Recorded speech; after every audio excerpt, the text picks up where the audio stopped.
नमस्कार, मैं हूं अंकित और आप देख रहे हैं राग बिहारी। बिहार में चुनावी नामांकन की प्रक्रिया शुरू हो गई है और तमाम जो पार्टियां हैं सीट शेयरिंग पे बात कर रही हैं। लगभग फाइनल करने के दौर में हैं दोनों पार्टियां, महागठबंधन हो या एनडीए हो। बाकी पार्टियों में प्रशांत किशोर की पार्टी है जिसने 51 कैंडिडेट्स का ऐलान भी कर दिया है। लेकिन एक मजेदार बात यह हुई है कि प्रशांत किशोर उस प्रेस कॉन्फ्रेंस में नहीं थे। प्रशांत किशोर का उस लिस्ट में नाम भी नहीं था। करगहर जहां से उनके चुनाव लड़ने की बात हो रही थी वहां से भी उनका नाम नहीं आया और वहां से रितेश पांडे का नाम आया। अब बात यह चल रही है कि प्रशांत किशोर यदि चुनाव लड़ते हैं तो जो दूसरी सीट की चर्चा थी राघोपुर, वहां से चुनाव लड़ सकते हैं। क्या प्रशांत किशोर राघोपुर से चुनाव लड़ेंगे और इसके समीकरण क्या हैं, क्यों ऐसा कहा जा रहा है कि वो वहां से चुनाव लड़ेंगे, इस पर हम बात करेंगे आज के शो में। इसके साथ ही दूसरा जो विषय हमारा वो हम ये बात करेंगे कि चिराग पासवान माने हैं। ऐसा कहा जा रहा है चिराग पासवान मान गए हैं, नाराज थे, दुखी थे, किन शर्तों पर माने हैं और मांझी और कुशवाहा के लिए एनडीए में क्या है, इस पर बात करेंगे। इसके साथ ही बात करेंगे कि मुकेश सहनी को लेफ्ट की पार्टियों ने कैसे बुरी तरह फंसाया। ये मुकेश सहनी डिप्टी सीएम की मांग कर रहे हैं, मुकेश सहनी जो सीटें मांग रहे हैं, इन सब चीज़ों पर क्या मतभेद है, बात करने के लिए हमारे साथ बिहार के राजनीतिक विश्लेषक हैं चर्चित रामबंधु वत्स जी हैं। स्वागत है सर आपका आज के इस खास प्रोग्राम में। जो पहली चर्चा है वो चर्चा है प्रशांत किशोर की। प्रशांत किशोर कह रहे हैं कि हम अपनी यात्रा, चुनावी यात्रा की शुरुआत राघोपुर से करेंगे। राघोपुर पे क्यों टारगेट किया जा रहा है और क्या उम्मीदें आपको, क्या समीकरण समझ में आ रही, कहीं कुछ ऐसी प्लानिंग चल रही है? क्योंकि एक खबर जो कई बार आ चुकी है कि तेजस्वी यादव खुद 2 सीटों से चुनाव लड़ने की बात कर रहे हैं, तो कहीं ऐसा तो नहीं है कि राघोपुर पूरी तरीके से उनका खतरे में है और प्रशांत किशोर अंदर अंदर प्लानिंग कर चुके हैं चुनाव लड़ने की? जी प्रशांत किशोर के बारे में कहा जा रहा है कि वो राघोपुर से चुनाव लड़ सकते हैं। कल जब टिकट का बंटवारा हुआ तो उसके बाद कई पत्रकारों ने उनसे पूछा, तो स्वयं प्रशांत किशोर जी हों या उनके पार्टी के कोई अन्य नेता या प्रवक्ता हों, किसी ने ये इनकार नहीं किया है कि वो चुनाव नहीं लड़ेंगे या राघोपुर से चुनाव नहीं लड़ेंगे, लेकिन किसी ने हामी भी नहीं भरी है। तो एक असमंजस वाली बात है। और वो दूसरी बात है कि वो अपने चुनाव की प्रचार का जो अभियान की शुरुआत है वो राघोपुर से करने वाले हैं। तो ये भी एक सिंबॉलिक है कि उनका जो प्रचार का अभियान होगा राघोपुर से शुरू होगा। इसलिए यहाँ पे कयासबाजी का स्पेस है कि क्या वो वहां से चुनाव लड़ेंगे, इसीलिए वो वहां से चुनाव प्रचार की बात कर रहे हैं। लेकिन जहां तक मुझे लगता है वो चुनाव खुद नहीं लड़ेंगे, राघोपुर से वो चुनाव नहीं लड़ेंगे। देखिए प्रशांत किशोर एक सुलझे हुए नेता हैं जिनको जमीन की गहरी समझ है और वो उनको एक पता है कि भले ही वो उनकी एक पार्टी नई है, लेकिन वो नई पार्टी बहुत ही कम समय में आकर के वो बिहार के मिजाज को काफी हद तक अपने अनुकूल कर पाई है। बिहार का जो मिजाज है, बिहार का जो नैरेटिव है, उनमें उनका बहुत बड़ा दमखम है। लेकिन इसके साथ साथ उनको ये भी पता है कि वो मास लीडर नहीं है।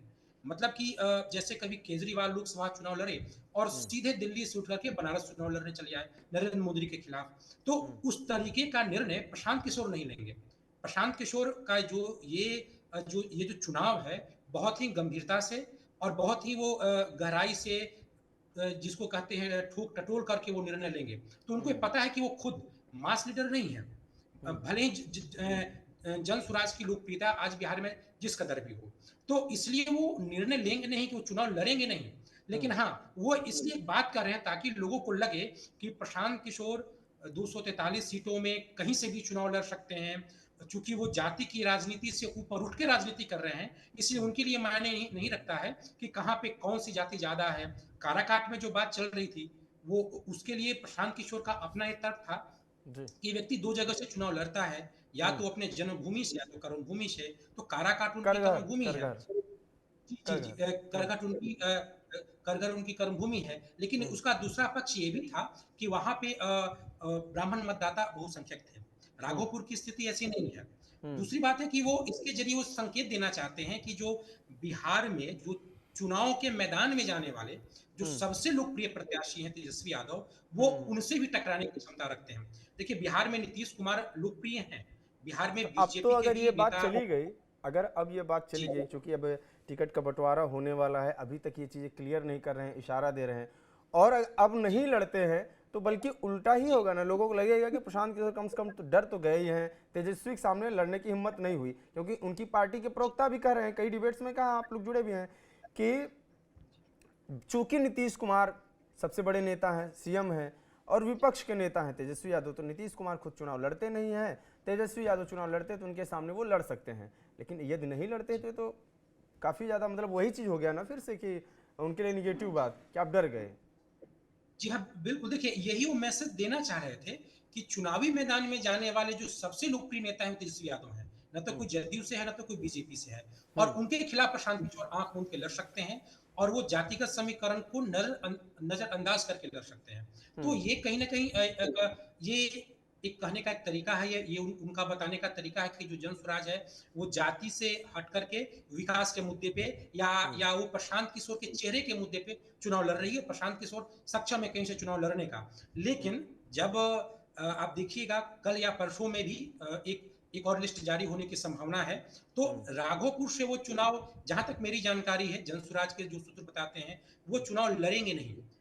इसमें एक और बात, इसका एक और पहलू है। अगर प्रशांत किशोर स्वयं चुनाव में खड़े हो गए तो फिर क्या जो वहां एनडीए का जो उम्मीदवार होगा, वो तेजस्वी यादव के मुकाबले प्रशांत किशोर से वो ज्यादा उलझना चाहेगा। वो चाहेगा कि कहीं दोनों मिल करके कम से कम प्रशांत किशोर तो हारे।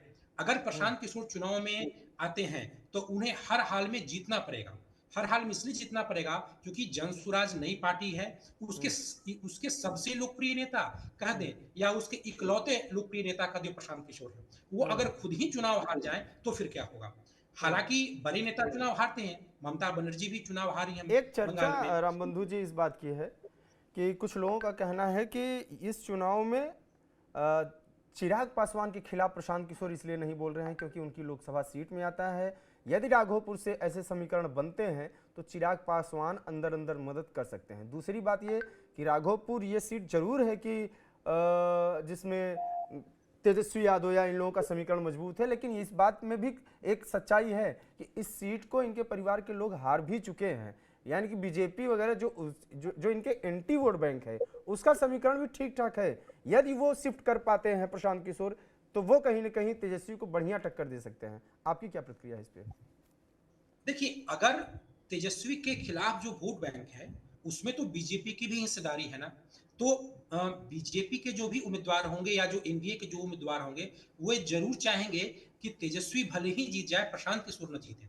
क्योंकि जिस तरीके से उनका जो अभी बिहार के चुनावी मिजाज में ऐसा ही तो लग ही रहा है कि जन स्वराज का सीधा मुकाबला एनडीए से हो रहा है। और उनका जो नैरेटिव है, जिस तरीके से वो आरोप प्रत्यारोप की राजनीति कर रहे हैं, जिस तरीके से वो एनडीए पे, खासकर बीजेपी पे जो खुलासा बम का अटैक कर रहे हैं, तो बीजेपी भी यही चाहेगी कि तेजस्वी जीत जाए लेकिन कम से कम प्रशांत किशोर हार जाए। तो इसलिए ये रिस्क की बात है। हाँ, वहां के जातिगत समीकरण अगर एक तरफा हो, यादव मुस्लिम बनाम अगर सब एक तरफा हो जाए तो जो उम्मीदवार होगा वो जीत सकता है, वहां पे संभावना है। राबड़ी देवी चुनाव वहां पे हारी हुई है, लेकिन प्रशांत किशोर के मसले में ऐसा होना कठिन लगता है। और जहां तक बात आप चिराग पासवान की, देखिए चिराग पासवान से इनका एक अघोषित प्रेम है। चिराग पासवान इनकी तारीफ करते हैं, ये चिराग पासवान की तारीफ करते हैं। ये चिराग पासवान के ही सांसद पे, चिराग पासवान की ही पार्टी से टिकट खरीदने का आरोप लगाते हैं और साथ ही साथ चिराग पासवान पे टिकट नहीं बेचने को लेकर के बचाव भी करते हैं। तो कहीं ना कहीं ये जो एक अघोषित जो मित्रता है, जो प्रेम है, उसका कोई ना कोई राजनीतिक मूल्य तो होगा ही। तो मुझे ऐसा लगता है अगर आप जमीन पे बात करेंगे, खासकर चिराग चिराग पासवान के पार्टी के जो प्रखंड स्तर के जो नेता हैं, जो प्रखंड स्तर के नेता हैं, उन लोगों से अगर आप बातचीत करेंगे तो कहीं ना कहीं अब एनडीए की जो बड़ी चुनौती ये है, जातिगत समीकरण के अनुसार एनडीए की स्थिति महागठबंधन की तुलना में काफी हद तक अच्छी है, लेकिन उनकी जो बड़ी चुनौती है वोट ट्रांसफर करना। आपस के जो घटक दल हैं उनका एक दूसरे के प्रत्याशियों में वोट ट्रांसफर करने में परेशानी हो सकती है। तो क्या चिराग पासवान बीजेपी के उम्मीदवार को और खासकर जदयू के उम्मीदवार को अपने जनाधार का वोट ट्रांसफर करवा पाए, या उस जगह पे वो कहीं वो जनसुराज को वोट ट्रांसफर न करवा दे। तो इसमें मसला एक राघोपुर का कंफ्यूजन है, ये भी आरोप लग रहे हैं कि ऐसा हो सकता है, खास तौर से नीतीश कुमार की सीटों पर। और जिस तरीके से इतना पूरा दावा कर रहे हैं प्रशांत किशोर की नीतीश कुमार 25 सीट पे सिमट जाएंगे, तो ऐसा कहीं कई बार लगता है कि 2020 वाला जो चिराग का फैक्टर है नीतीश के खिलाफ, वो तो काम ही कर रहा है अंदर अंदर, और उसके पीछे प्रशांत किशोर का भी वो है। एक इसी से सवाल जुड़ा हुआ था कि तेजस्वी यादव जो हैं वो राघोपुर और फुलपरास 2 सीटों से उनके चुनाव लड़ने की चर्चा भी है। तो क्या ये बदलाव भी तो ये लग सकता है ना कि इसी समीकरण से जुड़ा हुआ है? हाँ, देखिए राघोपुर के साथ इससे पहले भी वो लड़े भी हैं और एक बार और है कि दोनों भाई पहले अब तक के जो चुनाव हुए हैं उसमें तेज प्रताप यादव भी चुनाव लड़ते थे। वो जहां से लड़े लेकिन लड़ते थे। तो 2 सीटें तो हैं ही, एक एक तेजस्वी यादव का, एक प्रताप यादव का। तेज प्रताप यादव इस बार तो है नहीं, तो 2 सीटों पे ये लड़ सकते हैं। और 2 सीटों पे लड़ने पे ये जीतते भी हैं, कहीं से हारते भी नहीं हैं। तो इससे पहले भी लड़ चुके हैं। लेकिन मुझे नहीं लगता कि चूंकि प्रशांत किशोर ने कहा है कि हम राघोपुर से लड़ेंगे, इसलिए वो 2 सीटों पर लड़ने का निर्णय ले लिए हैं। मुझे ऐसा नहीं लगता है। जी हाँ, देखिए ये बात तो बिल्कुल सत्य है कि प्रशांत किशोर की रणनीति में चाहे जो भी ताकत हो, लेकिन अभी तक वो कोई मास लीडर बन नहीं पाए हैं। वो कितने सीटें निकालेंगे ये वक्त बतलाएगा। लेकिन ऐसी बात नहीं है कि प्रशांत किशोर जहां चाहें वहां से चुनाव लड़ लें। अगर आप कल्पना कीजिए कि तेजस्वी यादव के खिलाफ चुनाव लड़ते हैं और वो जीतते हैं, उसका मतलब क्या होता है? उसका मतलब होता है कि वो अन्य सीटों पे भी बहुत करामात कर देंगे। फिर तो ये ऐसा तभी हो सकता है जब जन सुराज ही टक्कर दे रही हो और वो सरकार बनाने की स्थिति में हो या उससे थोड़ा ही पीछे हो। ऐसी स्थिति जमीन पर दिखती नहीं है। ठीक है, अगले सवाल पर चलते हैं। चिराग पासवान के बारे में कहा जा रहा है, चिराग पासवान मान गए हैं। उपेंद्र कुशवाहा के बारे में कहा जा रहा है कि 6 सीटें उनको ऑफर किया गया है। माझी बड़ी सीट मांग रहे हैं, मांग उपेंद्र कुशवाहा भी 12 रहे हैं, 12 प्लस मांग रहे हैं। तो कैसे सामंजस्य इन लोगों का बनाया जा सकता है? मतलब चिराग को किस शर्तों पे मनाया होगा, बीजेपी ने क्या क्या ऑफर किया होगा, और माझी और कुशवाहा का क्या हो सकता है? देखिए चिराग पासवान के साथ जो मीडिया में चल रही है कि सीटों की संख्या को लेकर, तो सीटों की संख्या को लेकर के तो एक टकराहट है ही। वो 25-26 के आसपास बीजेपी देना चाहती है और वो ज्यादा चाहते हैं। लेकिन इससे भी ज्यादा जो टकराहट वाली जो बात है या जो जो समझिए जहां पे पेच फंसी है, वो है सीटों को लेकर के। क्योंकि वो कुछ ऐसी सीटें चाहते हैं जो उनके पार्टी के लिए बहुत महत्वपूर्ण है, उनके नेताओं के लिए महत्वपूर्ण है, लेकिन वो जदयू देना नहीं चाहती है। जैसे कि उनके पार्टी के जो प्रदेश अध्यक्ष हैं राजू तिवारी हैं, उनके हुलास पांडे हैं, ये बहुत बड़े नेता हैं उनके पार्टी के लिए, काफी अहम किरदार है उनके पार्टी के लिए। और वो सारी सीटें जहां से वो चाहते हैं, जैसे कि ब्रह्मपुर से चाहते हैं कि हुलास पांडे चुनाव लड़े, लेकिन वो सीटें नीतीश कुमार देना नहीं चाहते हैं। गोविंदगंज से चाहते हैं कि उनके प्रदेश अध्यक्ष राजू तिवारी है वो लड़े। महुआ से चाहते हैं कि संजय सिंह चुनाव लड़े। उनके जो राष्ट्रीय सचिव अरविंद सिंह हैं, उनको वो अतरी से चुनाव लड़वाना चाहते हैं। पार्टी के जो प्रदेश उपाध्यक्ष संजय सिंह, उनको वो महुआ से लड़वाना चाहते हैं। लेकिन ये सारी सीटें जदयू के कोटे में आती है, या इस बार जदयू दावे भी कर रही हो, नीतीश कुमार देना नहीं चाहते हैं। इससे अब सवाल है कि अगर ये सीटें उनको न मिले तो उनके नेताओं का क्या होगा? हुलास पांडे फिर कहां जाएंगे, या फिर संजय सिंह कहां जाएंगे?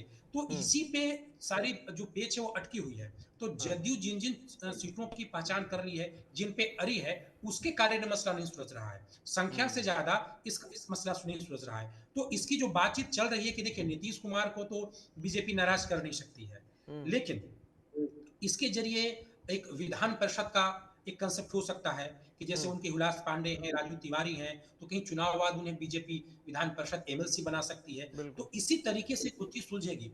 दूसरी बात यह है कि आप देखिएगा इस चुनाव में जैसे कि ललन सिंह है, वो अगर मुंगेर से हैं तो वहां पे जितने भी विधानसभा हैं सभी सीटों पे उनके चहेते ही उम्मीदवार खड़े हो रहे हैं। जैसे कि अगर आप सूर्यग्रहा को देख लीजिए, सूर्यग्रहा में उनको और विजय सिन्हा को लेकर के एक टकराहट हुई थी। तो इसमें रामानंद मंडल हैं, उनको जदयू देना चाह रही है, यानी ये विजय सिन्हा के हाथ से निकल गई। इसी तरीके से चिराग पासवान चाहते हैं कि जहां से जमुई हो, तो जमुई के सांसद है, तो वहां जितने भी विधानसभा सीटें हैं कम से कम उस उनके जमुई में तो जितने भी विधानसभा सीटें उनमें उनका चले। इसीलिए वो ये चाहते हैं कि सिकंदरा जो सीटें हैं वो उनको उनके कोठे में आए, लेकिन ऐसा हो नहीं रहा है। जैसा कि ललन सिंह का चल गया, दूसरे नेता का ऐसा हो नहीं रहा है, तो ये भी एक ये भी एक फैक्टर है। पेच फंस तो रहा है, जिसके सीटों अभी को मुझे नहीं लगता कि क्लियर भी हुआ होगा, क्योंकि सीट क्लियर हो भी जी, गए तो किस पे किसको लड़ना है, ये बहुत बड़ा मुश्किल टास्क है। जी, जी हाँ, तो नहीं मांझी जीतन राम जी मांझी की मतलब भी लड़ाई है एक सीट पे, इसी वजह से वो कह रहे हैं कि चिराग वो जी, मांग रहे हैं और वो देना नहीं चाहते हैं। जी हाँ, बिल्कुल, बिल्कुल। अच्छा देखिए उसमें चिराग पासवान के साथ ये भी हो सकता है कि जो नित्यानंद राय हैं बीजेपी के बड़े नेता हैं, उनकी माता से जाके मिली हैं। तो कहीं विधान परिषद और राज्यसभा इस तरीके से इस तरीके का कोई डील हो और तब प्रशांत किशोर को उनके चहेती सीटों के साथ कॉम्प्रोमाइज़ करने के लिए कहा जाए, ऐसा हो बिल्कुल। सकता है। मांझी जी देखिए लोग ये बोल रहे हैं कि नीतीश कुमार के आखिरी चुनाव है। मांझी जी भी तो वृद्ध हो चुके हैं, ये भी उनका आखिरी चुनाव है। मांझी ये बोल चुके तो हैं इसमें कि ये मेरा आखिरी चुनाव ही है एक तरीके से, और मैं इस चुनाव में तो लड़ भी जी, नहीं जी, रहा हूँ। अब अपने बिल्कुल। बेटा और उनकी पार्टी, ये बात है, और वो चाहते हैं कि राष्ट्रीय दर्जा कम से कम मिल ही जाए, वो मतलब जी, प्रदेश जी, का बिल्कुल, दर्जा। वो जी हाँ, बिल्कुल, तो वो भी पूरे दमोखम के साथ हैं। हाँ। तो जैसे चिराग पासवान अधिक सीटें चाहते हैं, हम्म, तो लाज़मी है, मांझी जी भी लगे हुए हैं, हम्म, आखिरी चुनाव है, तो हम्म, वो भी चाहते हैं कि अधिक से अधिक सीटें मिलें। हम्म, लेकिन सीटों की पहचान एलजेपी की और बीजेपी की जो पेच है, वो सीटों हम्म, की पहचान को लेकर के फँसी हुई है हम्म। और देखते हैं, आज से कल में उम्मीद है ये गुत्थी भी उलझ जाए। चलिए ठीक है। कुशवाहा के लिए भी माना जा रहा है कि 6 सीट तक मिल जाएगा और हो सकता है उस पर वो संतुष्ट भी हो जाएं। अगला सवाल जी, जो था ये है कि मुकेश सहनी को लेफ्ट किस तरीके से दबा रही है, क्योंकि ये चर्चा है इस बात का कि मुकेश सहनी बार बार कह रहे हैं मुझे डिप्टी सीएम का पोजीशन चाहिए, मुझे इतनी सीटें चाहिए, इतनी सीटें चाहिए। ये कहा जा रहा है कि कांग्रेस, राहुल गांधी तो फिर भी तैयार हो जाएं क्योंकि ये लोग साथ में घूमे हैं, तेजस्वी यादव अंदर अंदर से फिर भी तैयार हैं, लेकिन लेफ्ट जिसका परफॉर्मेंस पिछले चुनाव में बहुत बेहतर रहा है, 29 में 16 सीटें जीतने वाली, उसने पेच फंसा दिया है। मुकेश सहनी को क्या लगता है कि ये लोग खुश कर पाएंगे, या फिर यही होगा कि मुकेश सहनी ने दावा तो बहुत बड़ा रख दिया, लेकिन वो ओवरऑल फाइनली यही होगा कि 13-14 सीट देके ही उनको शांत किया जाएगा? क्या लगता है? जी देखिए मुकेश सहनी ये बिहार की राजनीति में मुकेश सहनी, चिराग पासवान ये हम्म, ऐसे नेता हैं जो बेहद महत्वाकांक्षी हैं, हम्म, अतिशय महत्वाकांक्षी हैं। हम्म, तो मुकेश सहनी को हर हाल में डिप्टी सीएम बनना है। हाँ, ये भले ही उनका एक बयान दिया था कि वो सीटों से कॉम्प्रोमाइज़ कर सकते हैं, हम्म, डिप्टी सीएम से कॉम्प्रोमाइज़ नहीं कर सकते। हालाँकि ये बात राजनीतिक तौर पे हो सकता है कि ये अपरिपक्वता का परिचायक हो।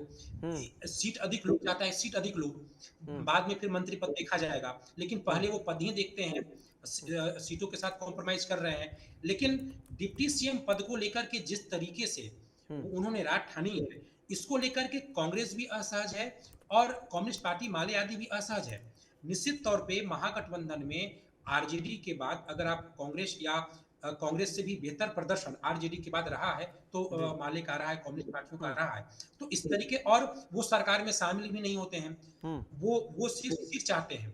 उनको ना तो राज्यसभा जाना होता है, ना एमएलसी बनना होता है, ना हम्म, मंत्री बनना होता है। तो ऐसे में उनको सिर्फ सीटें चाहिए होती हैं। तो और प्रदर्शन भी बेहतर है। हम्म, मुकेश सहनी से ज़्यादा बड़ा जनाधार या हम्म, यूँ कहें कि वो एक मजबूती देते हैं महागठबंधन में। महागठबंधन का जब से लेफ्ट पार्टी आई है तब से महागठबंधन मजबूत हो गई है और टक्कर में आ गई है। हम्म, तो वही महागठबंधन ही है जिनके ज़रिए आरजेडी कभी कांग्रेस पे लगाम लगाती है, कभी मुकेश सहनी पे लगाम लगाती है। तो हम्म, एक सीमित संख्या में 4, 5, 6, 7 की संख्या में मुकेश सहनी को ही टिकट मिले, क्योंकि हम्म, इस बार एक और पार्टी झारखंड से भी एक पार्टी आई है, उनको भी हाँ, सेट करना जेडीयू, है। हम्म, तो जी, बिल्कुल और इधर-उधर अभी पान पार्टी भी घूम रही है। हम्म, दूसरी बात ये है कि ये भी खबर आ रही है कि जो पशुपतिनाथ पारस की पार्टी है, हम्म, उनका विलय हो सकता है कि आरजेडी में हो जाए। हम्म, ये भी एक खबर आ रही है।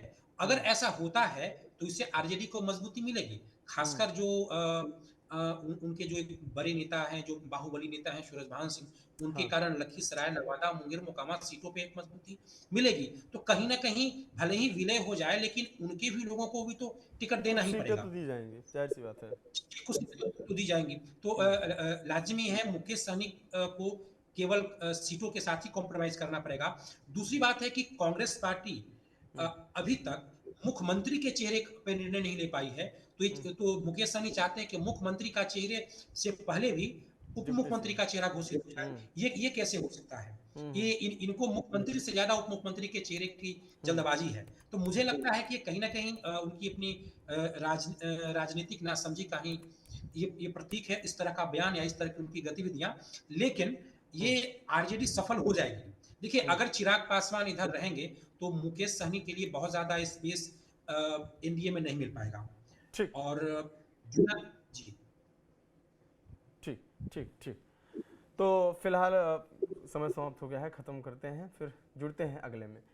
तो आपने सुना कि किस तरीके से बिहार की राजनीति जो चल रही है उसमें उपेंद्र कुशवाहा हो, चाहे मांझी हो, चाहे मुकेश सहनी हो, सीट शेयरिंग पे लंबा मामला फंसा हुआ है। सीट शेयरिंग का ये पेज जो है ये कैसे सुलझेगा, 1-2 दिन में चीज़ें क्लियर हो जाएंगी। और सबसे बड़ा सवाल प्रशांत किशोर का कि प्रशांत किशोर राघोपुर से चुनाव लड़ेंगे या नहीं लड़ेंगे, इस पर अटकलें अभी भी लगी हुई हैं। और यदि लड़ते हैं तो उस सीट का दृश्य कैसा होगा, समीकरण कैसा होगा, इस पर भी लोगों की निगाहें हैं। आपकी क्या राय है कमेंट बॉक्स में जरूर बताएं। देखते रहिए राग बिहारी। नमस्कार।